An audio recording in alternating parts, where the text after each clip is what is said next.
नमस्कार, मैं हूं अमित कुमार। स्वराज एक्सप्रेस में आपका स्वागत है और आप देख रहे हैं देश प्रदेश और आपके शहर की नब्ज टटोलने वाला हमारा खास कार्यक्रम बिग डिबेट।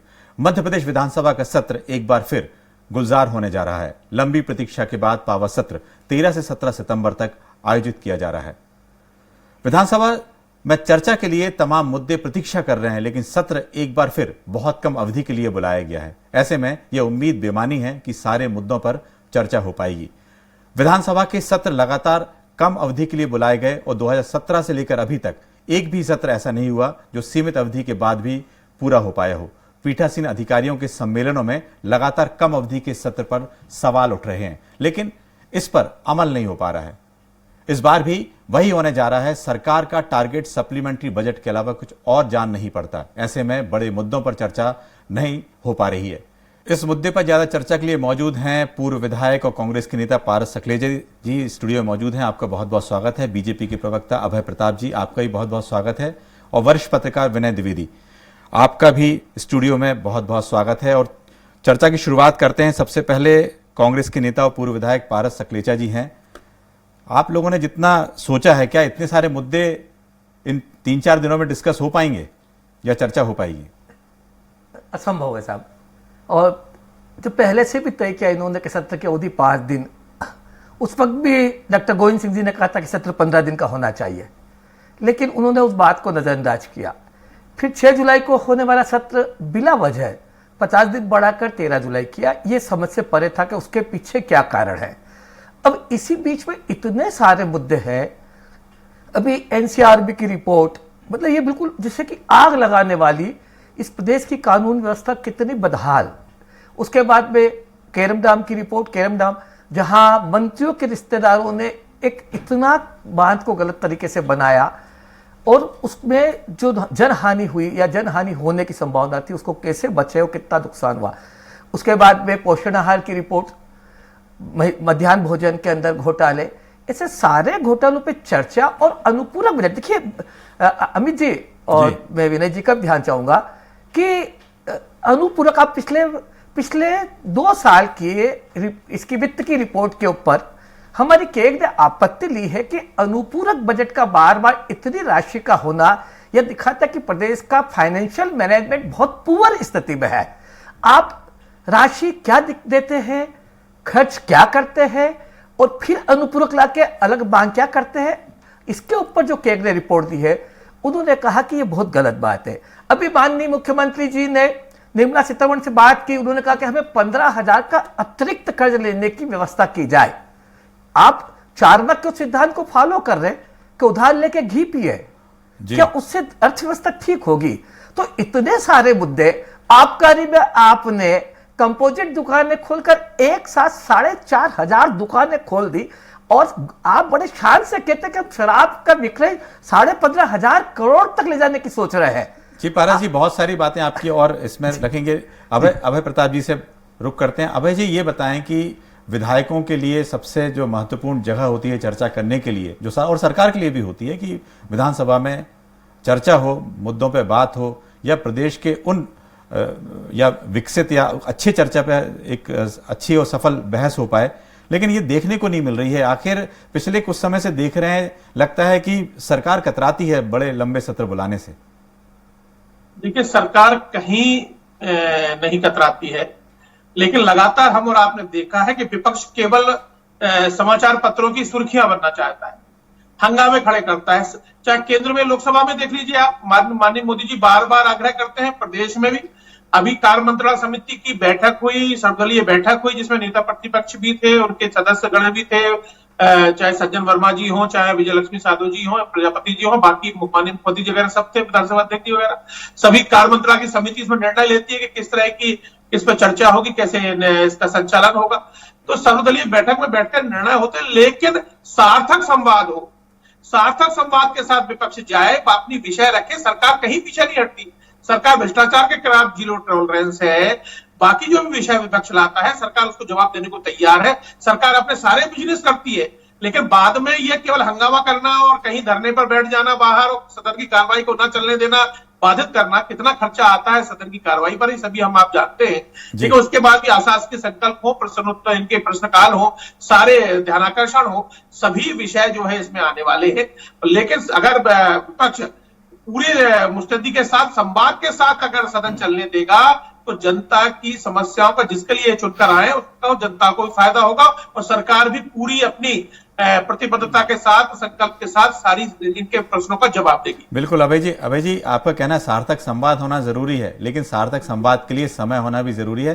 विनय जी, आप लंबे समय से विधानसभा को कवर करते भी आए हैं, देखा भी है, लंबे सत्र भी होते थे, तो लगता नहीं है कि करीब 3 दिनों में इस तरह की चर्चा हो पाना, या उन चर्चाओं में सार्थक एक अभय जी कह रहे हैं कि सार्थक बहस हो, सार्थक और निरर्थक तो बहस होने के बाद मालूम पड़ेगा किस मुद्दे पे क्या बात होना है और क्या स्वीकार होना है, आपने भी इसको देखा है। तो आप क्या कारण मानते हैं कि लगातार 2017 के बाद से जो इनके ड्यूरेशन था वो सत्र का कम होते गया? देखिए, असल में जो हमारी राजनीति का अब जो चरित्र है वो ये है कि कैसे भी सरकार चलाना है। जनता के सवालों की जब बात आती है तो उनको वो मुद्दा जो भी जनता का है वो स्वाभाविक है कि सदन में उठेगा, क्योंकि जब किसी सवाल पे 10 लोग जो है पक्ष और विपक्ष के बात करेंगे तो उसमें सार्थक विमर्श में जो है कुछ ऐसी चीज़ें आएंगी जो सरकार जिस पे अगर अमल करे तो लोगों की दुख और तकलीफें दूर की जा सकती हैं। लेकिन जब जो है बात ये हो कि हम जो है हमारे गृह मंत्री कहते हैं कि वो एजी की रिपोर्ट तो अंतिम रिपोर्ट नहीं है, तो जब सीएजी की रिपोर्ट अंतिम रिपोर्ट नहीं है तो 2G घोटाले में अंतिम रिपोर्ट कैसे हो गई थी जी? तो अगर आप चाहें तो मैं विस्तार पे सब कुछ बता सकता हूं। तो जब सरकार का रुख ही ऐसा है कि हम ये मान ही नहीं रहे हैं कि इसमें कोई गड़बड़ी हो सकती है, ठीक वैसे ही जैसे जो है बांध के मामले को लेके जिस तरीके से 5-6 अफसरों को निपटाया गया, क्या उसमें कोई मंत्री या शासन का कोई अफसर विभाग से अलहदा, क्योंकि बहुत सारी फाइलें जो है वो शासन पे भी जाती हैं, तो शासन का कोई अधिकारी, कोई सेक्रेटरी, कोई पीएस, किसी पे कोई कार्रवाई नहीं हुई। तो कुल मिला के विधानसभा के सत्र में अब जो पूरा रवैया है सरकार का, वो जो मैं समझ पाया हूं वो ये है कि सरकारी काम निपटा के और सदन को स्थगित कर दिया जाए। नहीं आप तो ठीक कह रहे हैं कि जो सरकारी काम हो जाए या जिस तरह सप्लीमेंट्री बजट है वो पास हो जाए और बाकी, लेकिन जो एक मुद्दों की चर्चा होनी थी, अभय जी ने कहा कि भाई सार्थक संवाद होना चाहिए।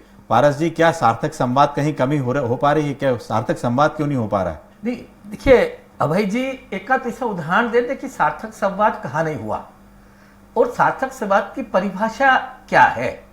आप इतना तो बताइए कि जब सत्र आपने, बजट सत्र आपने 28 दिन का बजट घोषित किया तो उसे 8 दिन में क्यों समाप्त कर दिया? भाई आप भी तो चाहते ना कि लोकतंत्र जिंदा रहे, परंपराएं जिंदा रहे। आप सदन की अवधि आप 5 दिन की घोषणा क्यों करते? आप जो शीतकालीन सत्र है, मानसून सत्र है, उसकी 5 दिन क्यों, 15 दिन की अवधि क्यों नहीं घोषित करते?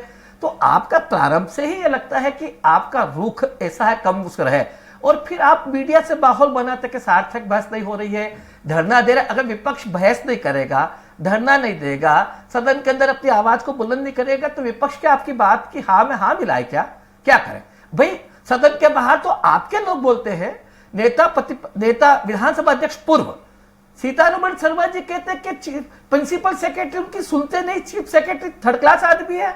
तो आप वो सार्थक बहस का हिस्सा है क्या? आखिर आप जब इस तरह की बातें होती है, माननीय मुख्यमंत्री जी हर जिले की बैठक में दोष देते हैं कि प्रधानमंत्री हाउस योजना में भ्रष्टाचार हो रहा है, खाद की कालाबाजारी हो रही है, कानून व्यवस्था बदहाल हो रही है, आपके जिले की सुधारो, मेरे पास भ्रष्ट अधिकारियों की सूची है। अरे ये सब बातें मुख्यमंत्री जी, आप जिले के कलेक्टर पर कार्रवाई करो तो आप किस लिए हो भाई? जनता ने आपकी सरकार को बनाया किस लिए? आप विधानसभा में सारे भ्रष्ट अधिकारियों को बचाते हैं। हम जितने भी प्रश्न हमारे विधायक लगाते हैं, आप सबको सुरक्षित करते हैं। कोनम बात में अभी विनय जी ने कहा, पहले से कह दिया उन्होंने। आप ये बताइए तो कोनम बात में कि जिस सारथी कंस्ट्रक्शन को दिया है ठेका, उनका नरोत्तम मिश्रा जी से क्या संबंध है? उनके परिवार के साथ उनके फोटो क्यों दिख रहे हैं? वो क्यों कह रहे कि मेरे दोस्त है? तो ये सारी बातों पे बहस, अभय जी आप बताइए, इस पे बहस होगी तो हल्ला नहीं होगा, इसमें क्या शांत बहस होगी? और अगर शांति बहस करना है, जवाब लेते हैं अभय जी से। अभय जी, ये है कि यदि समय होगा तो सार्थक बहस भी होगी, लेकिन ऐसे मुद्दे, जनता के मुद्दे या भ्रष्टाचार के मुद्दे जो विपक्ष हमेशा से उठाते रहा है, और ये कहा जाए कि जो विधायक हैं इस सत्र का इंतजार करते हैं, कम से कम 3 सत्र, वो भी 4-4 हफ्ते के, या ये कहा बजट सत्र, मानसून सत्र और शीतकालीन सत्र जिस तरह से हुआ करते थे, अब वो सिमट कर 3 दिन 5 दिन में भी रह गए हैं। लेकिन जो 5 साल का डेटा आया है वो भी ये आ गया है कि जितने दिन रखा है उतने दिन भी नहीं चला है। और चलना क्या है अभी ये भी देख लेंगे, 5 दिन का रखा है, 1 दिन तो वैसे ही कम हो जा रहा है। जी अभय जी देखिए बताइए। देश, जी देखिए, पूरे देश का आप अगर इसका औसत निकालेंगे तो लोकसभा का 63 दिन का आता है जी, और पंजाब हरियाणा में तो ये 14-15 दिन से भी कम है, और दिल्ली में तो 20-21 में 8 दिन ही हुआ है। आंध्र प्रदेश में भी ये एवरेज जो है 11 है, 13 है। तो इस तरह से सभी राज्यों में यही तरह का पैटर्न देखने को एवरेज मिल रहा है। इसका बड़ा कारण ये है केवल कि जो विपक्ष है वो बैल में चला जाता है, विपक्ष है जो सदन की कार्रवाई से बरगमन कर जाता है, वो सत्ता पक्ष का जवाब सुनना ही नहीं चाहता है। हाँ, आप अपनी बात रखिए सदन में, आपके पास ध्यानाकर्षण है, प्रश्नकाल है, शून्यकाल है, जिसमें आपको अपना जो करना है उसको लाइए, ध्यानाकर्षण है, लेकिन आप सरकार के पक्ष को सुनने की भी तो आप बाधा रखिए। तो उस कार्रवाई जैसे सरकार अपना जवाब देने के लिए तैयार होती है, विपक्ष जो है हंगामा करके बाहर निकलता है तो शोर शराबे में सदन की कार्रवाई स्थगित करनी पड़ती है। तो दिन भर खराब होता है। इस सब से बचना है तो जो कार्य मंत्रणा समिति की जो बैठक हुई है, सर्वदलीय बैठक हुई है, उसमें ये सभी तय हो जाए कि जो मुद्दों पर चर्चा होनी है कितने समय को होनी है, और दोनों पक्ष और विपक्ष दोनों मिलकर सरकार का पक्ष जान ले और शांति से सुने, तो मेरे ख्याल से कहीं कोई दिक्कत आने वाली नहीं है। लेकिन ये भी सुन लीजिए कि इस बार जो प्रश्न आए, करीब 1500 से ज्यादा प्रश्न हैं, और 200 जो संकल्प पत्र भी हैं, और करीब 765 और प्रश्न, करीब ये 1500 से ऊपर प्रश्न यदि लगे हुए हैं, तो इन 3 दिनों में या 4 दिनों में कैसे हो पाएगा? पारस जी, आपके अनुभव से बताएं। देखिए अभय जी जो आंकड़े दे रहे हैं ना, ये सब तोड़ मरोड़ के आंकड़े हैं, और मध्य प्रदेश सरकार ने भी विधानसभा सत्र चलने के जो आंकड़े दिए, उन्होंने स्थगित दिनांक को भी उस सत्र के अंदर दिखाया। उस आंकड़े को भी आप देखिए, जो आंकड़ों का खेल हो रहा है ये गलत है। मेरा अभय जी से बहुत सिंपल सा प्रश्न है कि आप विधानसभा, पहले तो ये बताते कि विधानसभा की उपयोगिता क्या। भाई हम प्रश्नकाल करते हैं, प्रश्नकाल के बाद ध्यानाकर्षण है, शून्यकाल है, और उसके बाद में विषयों पे चर्चा है। आप बताइए कि विषयों पे चर्चा नहीं करेंगे, आप विषयों से बचने की कोशिश करेंगे, तो आखिर जो विपक्ष के लोग हैं उनको मौका कहां मिलेगा? आप तो चाहते हैं कि जो हम कह रहे हैं वो हो जाए, बजट पास हो जाए, अनुपूरक बजट पास हो जाए, और उसके बाद में काम हो जाए। जब मेरे इतने सारे मुद्दे अभय जी आपके सामने रखे, क्या इन मुद्दों पे चर्चा होने की आवश्यकता नहीं है? आपने लोकसभा का उदाहरण दिया, तो लोकसभा के आप जरा देखिए पूरे कि महंगाई पे बहस करने के लिए पूरा विपक्ष एकजुट रहा। 3 दिन तक आप लोकसभा को टालते रहे, और चौथे दिन आपने उस पर बहस करने की अनुमति क्यों दी? वो आप पहले भी दे सकते थे। तो आप अनावश्यक समय को लिंगर ऑन करके सिर्फ विपक्ष को बदनाम करना चाहते हैं, और लोकतंत्र को इनडायरेक्ट आप कमजोर करना चाहते हैं। आप चाहते ही नहीं कि लोकतंत्र, अभी गिरीश गौतम जी कह रहे थे कि सदन की अवधि तय होना चाहिए, उससे कम में नहीं चलना चाहिए। अब आपके अध्यक्ष महोदय कह रहे हैं कि सदन की अवधि कम नहीं होना चाहिए, जो तय अवधि उसमें चलना चाहिए। तो मेरा अभय जी आपसे प्रश्न है, अगर उसके बाद अवधि कम होगी तो आप गिरीश गौतम जी को क्या जवाब देंगे? उन्होंने कहा ना कि सदन की अवधि जो तय है उससे कम नहीं होना चाहिए। जी अभय जी, आपसे आते हैं 1 मिनट। विनय जी, ये इस तरह की जो देख रहे हैं अब लगातार, कोरोना के समय में भी, चूंकि समय ऐसा था कि 2 साल तक वो सत्र काफी कम रहे, उसमें भी काफी लोग वहां सत्र में जवाब सवाल या जो हम लोगों ने देखा है वो 2 साल कुछ ऐसे निकले। लेकिन अभी ये सत्र जो था, चूंकि अब 1 साल बचा है चुनाव लगभग, ये कहा जाए कि आगामी समय में 3 सत्र या 4 सत्र और हो पाएंगे यदि सरकार चाहेगी तो। ऐसे समय में इस सत्र का इतना कम होना, आप इसको क्या देख रहे हैं, किस तरह से देखते हैं? देखिए, मध्य प्रदेश की जनता के साथ अन्याय है, ये विपक्ष की भी जिम्मेदारी है, और सत्ता पक्ष की तो सबसे बड़ी जिम्मेदारी है भाजपा की, क्योंकि सरकार में है वो, कि सत्र पूरा चलना चाहिए ताकि प्रदेश की जनता के जो सवाल हैं उन पर सार्थक चर्चा हो सके। मैं इसमें जो है 2-3 बातें जोड़ना चाहूँगा। अभय जी ने कहा कि विपक्ष चलने नहीं देता, तो भाजपा भी विपक्ष में रही, अभी दिल्ली में विपक्ष है जहाँ का डेटा उन्होंने दिया है। दूसरा जो है, आप याद कीजिए कि लोकसभा में 2G घोटाले को लेकर महीने भर तक जो है संसद नहीं चली थी, और बीमा में FDI को लेके जो भाजपा ने मुद्दा उठाया था यूपीए के समय, उसमें राज्यसभा जो है बहुत लंबे समय तक स्थगित रही थी। तो ये जो है असल में सत्ता में राजनीतिक दल की जैसे ही कुर्सी पे बदलते हैं लोग, वैसे ही उनकी परिभाषाएं बदल जाती हैं। अभी विधानसभा का जो पैटर्न 5-7 साल में ये गंभीर जो सवाल मैंने उस पर काफ़ी लिखा भी है और सदैव बोला है कि जो महत्वपूर्ण सवाल होते हैं उनमें आप देखिए कि उसमें लिख दिया जाता है जानकारी एकत्रित की जा रही है। ये जो है परंपरा का अधिकारी भी जो है दुरुपयोग करते हैं जी। वो जो है बाद में 6-6, 8-8 महीने वो जो है वो जानकारियां मिलती नहीं हैं। यहाँ तक कि उसमें जब जो है दूसरे सत्र में अगर चाहे सत्ता पक्ष ने उठाया हो चाहे विपक्ष ने उठाया हो, ये मामला ये जरूरी नहीं कि सत्ता पक्ष ने वो विपक्ष ने उठाया हो, तब भी वो जो है दोबारा सवाल भी 6 महीने बाद तो जानकारी एकत्रित की जा रही है। तो ये जो सरकारों का जो रवैया है, इसमें सत्ता पक्ष के भी सवाल आपको ऐसे सैकड़ों मिल जाएंगे जिसमें जानकारी एकत्रित की जा रही है। ये जो चीजें हैं, ये जो नई परंपराएं जो है सदन के संचालन में आई हैं, पहले ऐसा इतने बड़े पैमाने पर नहीं होता, उन पे मुझे लगता है ध्यान देने की जरूरत है। बिल्कुल ध्यान देने की जरूरत है, क्योंकि इससे पहले भी ये जो सत्र पोस्टपोन्ड हुआ था उसके पीछे भी कहा गया था कि अधिकारी जो हैं चुनाव ड्यूटी में हैं और इसलिए वो जानकारी एकत्रित नहीं कर पाए, इसलिए इस सत्र को करीब 1.5 महीने आगे बढ़ाना पड़ा था। इस तरह की बात थी। अब जी एक बात और आ रही है कि अभी तक डिप्टी स्पीकर का इलेक्शन भी नहीं हो पाया। लगता है अब तो ये कहा जाए कि अब कैसे होगा और क्या इसमें व्यवस्था बन पाएगी। जी अभय जी, देखिए अब सत्र में कल से सत्र शुरू हो रहा है। अगर ये सत्र की उसमें विषय में होगा तो निश्चित हो इस विषय पर भी चर्चा होगी, लेकिन पूर्व की परंपराएं रही थी कि उपाध्यक्ष का पद हमेशा विपक्ष को देते रहे की परंपरा थी, लेकिन कांग्रेस ने इस परंपरा को तोड़ दिया था। कांग्रेस ने जैसे ही 15 महीने की सरकार आई, कांग्रेस ने विपक्ष को वो पद नहीं दिया था। इसलिए अब वो परंपराएं जो पहले निर्धारित थी वो परंपराओं में परिवर्तन आया है और सत्र निश्चित ही मैं आपसे फिर कह रहा हूं कि अगर विपक्ष सहयोग करेगा तो सत्र बिल्कुल जिस तरह से विपक्ष चाहता है वैसे चलेगा। जिन सवालों का जवाब चाहता है वो सवालों के जवाब सरकार देगी। आप सरकार अभय जी आप सहयोग की परिभाषा बता दीजिए मुझे। सहयोग की परिभाषा ये है कि जब आप कोई सवाल रखते हैं तो सरकार आपके सवालों को बड़े धैर्य से, बड़ी संवेदनशीलता के साथ सुनती है, तो सरकार का जवाब भी बड़े धैर्य से आप सुने।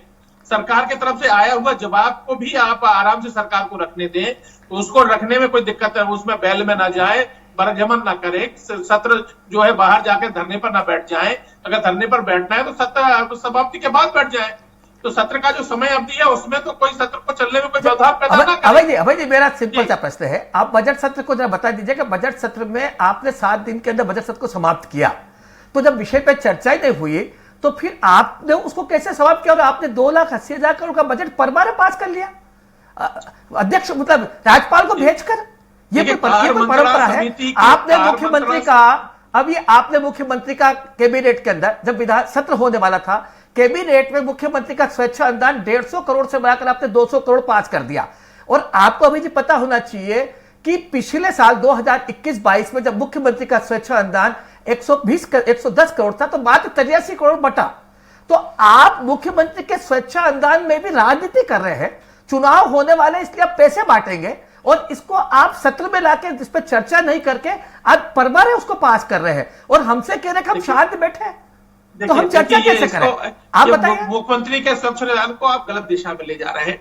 मुख्यमंत्री जी, चूंकि मुख्यमंत्री जी एक ऐसे जननायक हैं जिनसे हर किसी को उन पर भरोसा है, इसलिए वो अपने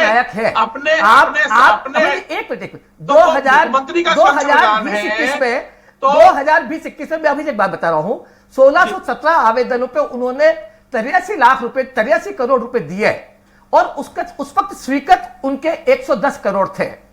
फिर 22-23 के बजट में उसे 150 करोड़ का प्रावधान किया, जबकि वित्त की परंपरा यह है कि किसी मद में जो खर्च होता है वही अगले साल के लिए प्रोविजन किया जाता है। जब 83 करोड़ खर्च हुए तो आपने 22-23 में 150 करोड़ क्यों रखे? चलिए 150 करोड़ रखे और 3 महीने बाद आपने कैबिनेट में बढ़ाकर उसको 200 करोड़ कर दिया। पारस जी जवाब आने देते हैं। अभय जी 230 विधायक माननीय मुख्यमंत्री जी से उनके क्षेत्रों में जो गंभीर बीमारियों से जो लोग रहते हैं, पीड़ित रहते हैं, उनके माननीय मुख्यमंत्री जी उन बीमारियों के लिए स्वच्छ अनुदान से उनका इलाज कराते हैं। तो इस तरह की जो है सहायता पूरे प्रदेश में पूरे विधायक अपने पत्र लिखकर अपने क्षेत्र के लोगों के इलाज के लिए उनके पास देते हैं। तो उनकी जरूरत को देखते हुए जनता के को इलाज मिल सके, उनको तुरंत उनका पेमेंट हो सके अस्पतालों की, ये प्रक्रिया इसलिए चलिए, ये प्रावधान आखिरी का समय है। अभय जी, अभय जी, पारस जी, ये विपक्ष की जिम्मेदारी भी है, यदि सत्र कम होता है तो इसकी मांग उठानी चाहिए। आप इस दिशा में क्या करेंगे? फिर अभय जी से भी इसका जवाब लेते हैं। जी भाई, सत्र सरकार चाहेगी ज्यादा ना चले, लेकिन विपक्ष को चाहिए कि सत्र लंबे होने चाहिए। जी पारस जी।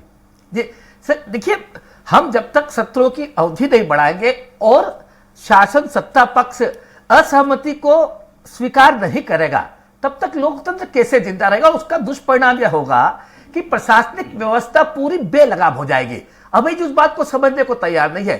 सुशासन की पहली शर्त है, आपके गडकरी जी ने कहा कि सुशासन की पहली शर्त है कि विपक्ष मजबूत होना चाहिए और विपक्ष की बात को सुना जाना चाहिए, असहमति को सम्मान देना चाहिए। आप हमें बता दीजिए, सुप्रीम कोर्ट के जज कहते हैं कि अब देश के अंदर जो परंपरा हो रही है उसमें असहमति को स्वीकार नहीं किया जा रहा है। सुप्रीम कोर्ट के जज लॉ की मीटिंग में, स्टूडेंट्स की मीटिंग के अंदर क्लियर बोलते हैं। तो आप बता दीजिए भाई जी कि अगर आप असहमति को स्वीकार नहीं करेंगे तो इस बेलगाम होने वाली बिल्कुल पारस जी, इसका जवाब लेते हैं। भ्रष्टाचार, देखिए अमित जी, भ्रष्टाचार की क्या हालत है।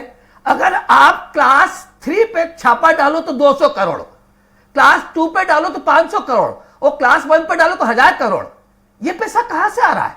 इसलिए बेलगाम हो गई ना। आपका क्या कंट्रोल है भाई जी? आपकी सत्ता का क्या कंट्रोल है? एक आदमी 500-500 करोड़ कमा रहा है, 300-300 करोड़ का ब्लैक नंबर। जी अभय जी, अभय जी, इस तरह की जो बहस है विधानसभा में, कई इस तरह के मुद्दे हैं, प्रश्नकाल में भी कई इस तरह के मुद्दे आते हैं, जनता से जुड़े मुद्दे आते हैं और विधायक इसका इंतजार भी करता है। तो सवाल सीधा यह है, क्या सत्र की अवधि बढ़ेगी आगे आने वाले समय में? इस बार तो चलो 17 तारीख को वो दिन ऐसा पड़ गया है कि प्रधानमंत्री जी भी आ रहे हैं, तो उस दिन जो है सत्र उस दिन नहीं हो सकेगा जहां तक लग रहा है, लेकिन आगे आने वाले समय में इस तरह से कुछ सत्र बढ़ेगा। मेरा अभय जी से अनुरोध है कि प्रधानमंत्री जी को विधानसभा में लाइए तो हम भी उनको जन्मदिन की बधाई दे सके ना। आप सत्र क्यों खत्म कर रहे हैं? देखिए, मैं इस पर जवाब देना चाहूंगा माननीय सकलेचा जी का कि ये जो छापे पड़ रहे हैं वो भारतीय जनता पार्टी की सरकार में पड़ रहे हैं। इसको अगर भ्रष्टाचार को जीरो टॉलरेंस पर रखा जा रहा है, इस तरह की कार्रवाई की जा रही है, तो सरकार के शासनकाल में करवा रही है। और आपने भी देखा होगा कि लगातार ये आरोप लगाते हैं विधायकों का। तो नारायण त्रिपाठी जी को, शरद कौल जी को पहले किसने डिस्टर्ब किया? कमलनाथ जी ने किया था, इनकी 15 महीने की सरकार ने किया था। हमारे दोनों विधायकों को ये ले गए थे। बाद में ये आरोप बीजेपी पे लगाते हैं। तो भारतीय जनता पार्टी विपक्ष को पूरा सम्मान देती है। विपक्ष के जो विषय होंगे, जो अनुकूल विषय होंगे, वो उसका सम्मान करते हुए सरकार उसमें उनका सहयोग लेगी। लेकिन केवल राजनीतिक लाभ के लिए, केवल बवंडर खड़ा करने के लिए, केवल हंगामा खड़ा करने के लिए, केवल सुर्खियों बनने के लिए अगर केवल विषय उठाए जाएंगे या हंगामा किया जाएगा तो निश्चित तौर पर सभी का नुकसान होगा। इसलिए विपक्ष को भी सहयोग करना चाहिए। जी जी, बहुत बहुत धन्यवाद। लेकिन बिल्कुल बात सही कह रहे हैं कि सार्थक बहस कल से जो सत्र शुरू हो रहा है उसमें देखना है कि किस तरह से सार्थक बहस होती है, कितने दिन चलती है। चूंकि इस बार अविश्वास प्रस्ताव जो कांग्रेस की तरफ से आना था उन्होंने इसलिए टाल दिया क्योंकि उसमें समय काफी कम था। उन्होंने कहा है कि शीतकालीन सत्र में अविश्वास प्रस्ताव लेके आएंगे। आज जिस तरह से नेता प्रतिपक्ष से बात हुई थी। आज के कार्यक्रम में शिरकत करने के लिए आप लोगों का बहुत बहुत शुक्रिया। कल फिर हाजिर होंगे नए मुद्दे के साथ बिग डिबेट में। बहुत बहुत धन्यवाद।